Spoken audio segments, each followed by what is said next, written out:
பிரதோஷம் என்பது என்ன? ஏன் மாலை நேர வழிபாடு வேண்டும்? புராணம் என்ன சொல்கிறது? திருமுழுக்கு பொருள்களும் பலன்களும் என்ன? என்பதை முழுவதுமாக இந்த வீடியோவில் காணலாம். முதலில், பிரதோஷம் என்பது என்ன? பிரதோஷம் என்பது பாவங்களை தொலைத்து கொண்டு மோட்சத்தை அடைய செய்யப்படும் வழிபாடு ஆகும். பிரதோஷம் அதாவது பிரதி கூட்டல் தோஷம் என இரு வார்த்தைகளை கொண்டது. பிரதி என்பது ஒவ்வொன்றும் எனவும், தோஷம் என்பது பாபத்தையும் குறிக்கும். ஆகவே பிரதோஷம் என்பது ஒவ்வொரு பாபத்தையும் தொலைத்து கொள்ளும் வழிபாடு ஆகும். பிரதோஷம் என்பது சைவ சமயத்தில் சிவபெருமானை வழிபட உகந்ததாக கருதப்படும் காலமாகும். இப்பிரதோஷ காலத்தில் நிகழும் வழிபாடு பிரதோஷ வழிபாடு எனவும், பிரதோஷ தினத்தில் கடைபிடிக்கப்படும் விரதம் பிரதோஷ விரதம் எனவும் அழைக்கப்படுகின்றது. பிரதோஷம் என்பதை எப்போது செய்யலாம்? ஒவ்வொரு மாதமும் சுக்ல மற்றும் கிருஷ்ண பக்ஷத்தில் வரும் திரியோதசியன்று சாயங்காலத்தில். சிவபெருமான் ஆனந்த நடனமாடும் நேரத்தில் அவரை வணங்கினால் நம் வேண்டுதல்களுக்கு பலன் கிட்டும் என்பது நம்பிக்கை. அந்த நேரத்தில்தான் நந்தி தேவரின் இரண்டு கொம்புகளுக்கு இடையே உள்ள பகுதியில் சிவபெருமான் நடனம் ஆடுவதாக ஐதீகம் உள்ளது. அமாவாசை மற்றும் பௌர்ணமிக்கு இடைப்பட்ட காலத்தில் 13ஆம் திதியன்று வருவது பிரதோஷ தினம். பிரதோஷ தினத்தன்று சாயங்கால வேளையில் ஏன் சிவ வழிபாடு செய்ய வேண்டும்? சிவபெருமான் மற்றும் பார்வதி தேவியை வணங்கி துதித்தால் வாழ்வின் அனைத்து வளமும் பெருகுமாம். அது மட்டும் அல்ல, அன்றுதான் சாயங்காலத்தில் அனைத்து தேவர்களும் தெய்வங்களும் பூமிக்கு வந்து சிவபெருமானை வணங்கி துதிக்கின்றார்களாம். அப்போது நாமும் ஆலயத்துக்கு சென்று சிவ வழிபாடு செய்யும்போது, அங்கு கண்களுக்கு புலப்படாமல் அனைத்து இடங்களிலும் நிறைந்துள்ள தெய்வங்களின் ஆசிகளும் அங்கு செல்லும் அனைவருக்கும் கிடைக்கின்றது. தொடர்ந்து 120 பிரதோஷ தினங்கள் எவர் ஒருவர் சிவ வழிபாடு செய்வாரோ அவருக்கு மீண்டும் பிறவாமை எனும் பலன் கிட்டுமாம். பிரதோஷம் குறித்து ஒரு புராண கதை காலம் காலமாக கூறப்பட்டு வருகின்றது.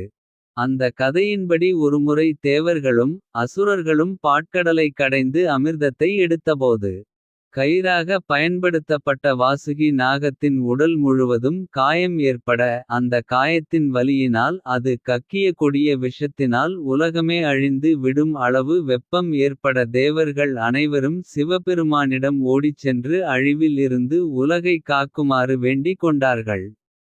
ஆகவே அந்த கொடிய விஷத்தின் தன்மையை தணிக்க அந்த விஷம் பூமியில் விழுவதற்கு முன்பாகவே அதை தமது கையில் ஏந்திக் கொண்ட சிவபெருமான் அந்த விஷத்தை தானே உண்டு அனைவரையும் காப்பாற்றினார்.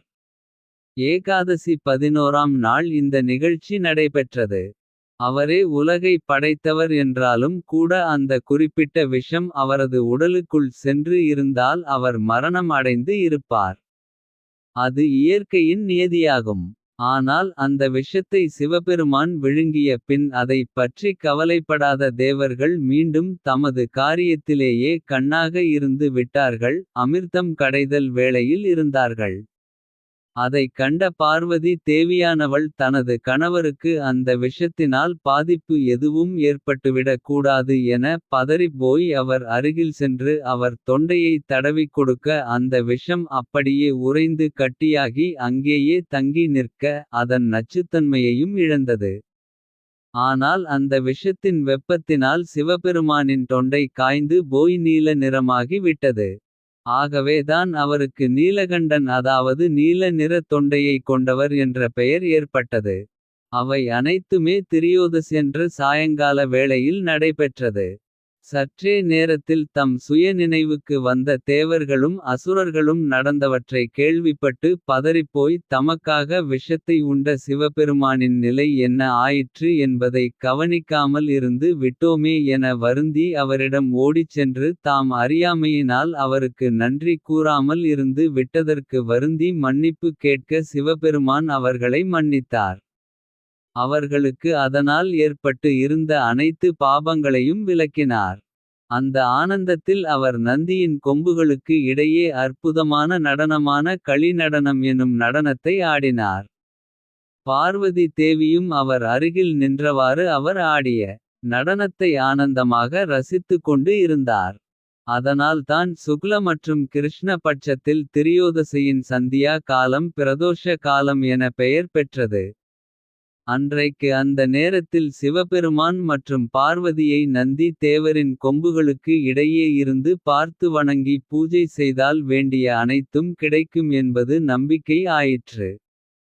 பிரதோஷ காலம் மூவுலகிற்கும் ஏற்படவிருந்த பேரழிவை சிவபெருமான் தன்னகத்தே இருத்தி காத்த காலவேளையே பிரதோஷவேளை.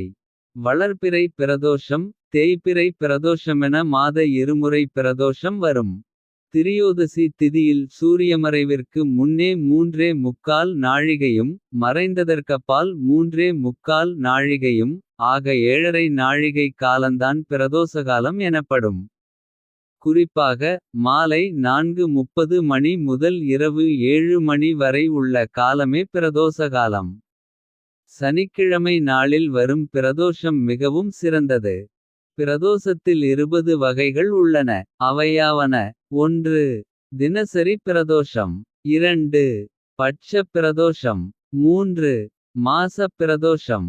4. நட்சத்திர பிரதோஷம். 5. பூரண பிரதோஷம். 6. திவ்ய பிரதோஷம். 7. தீப பிரதோஷம். 8. அபய பிரதோஷம் என்னும் சப்தரிஷி பிரதோஷம். 9. மகா பிரதோஷம். 10. உத்தம மகா பிரதோஷம். 11. ஏகாட்சர பிரதோஷம். 12. அர்த்தநாரி பிரதோஷம். 13. திரிகரண பிரதோஷம். 14.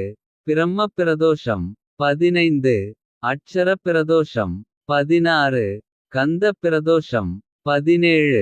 சட்ச பிரபா பிரதோஷம். 18. அஷ்ட திக் பிரதோஷம். 19. நவக்கிரக பிரதோஷம். 20. துத்த பிரதோஷம். திங்கட்கிழமைகளில் வருகின்ற பிரதோஷம் சோமவார பிரதோஷம் எனவும். சனிக்கிழமைகளில் வருகின்ற பிரதோஷம் சனிப்பிரதோஷம் என்றும் அழைக்கப்படுகிறது. திருமுழுக்கு பொருள்களும் பலன்களும். மலர்கள் தெய்வ தரிசனம் கிட்டும். பழங்கள் விளைச்சல் பெருகும். சந்தனம் சிறப்பான சக்திகள் பெறலாம். சர்க்கரை எதிர்ப்புகள் மறையும். தேன் இனிய சாரீரம் கிட்டும். பஞ்சாமிர்தம் செல்வம் பெருகும். எண்ணெய் சுகவாழ்வு. இளநீர் நல்ல மக்கட்பேறு கிட்டும். பால் நோய் தீரும் நீண்ட ஆயுள் கிடைக்கும். தயிர் பல வளமும் உண்டாகும். நெய் முக்தி பேறு கிட்டும். ஒவ்வொரு பிரதோஷ நாள் பற்றி விரிவான தகவல் வேண்டும் என்றால் கீழே கமெண்ட் செய்யவும். இது போன்ற ஆன்மீக தகவல் அறிய SSR என்டர்டெயின்மெண்ட் சேனல் சப்ஸ்கிரைப் பாணிகோங்க. நன்றி.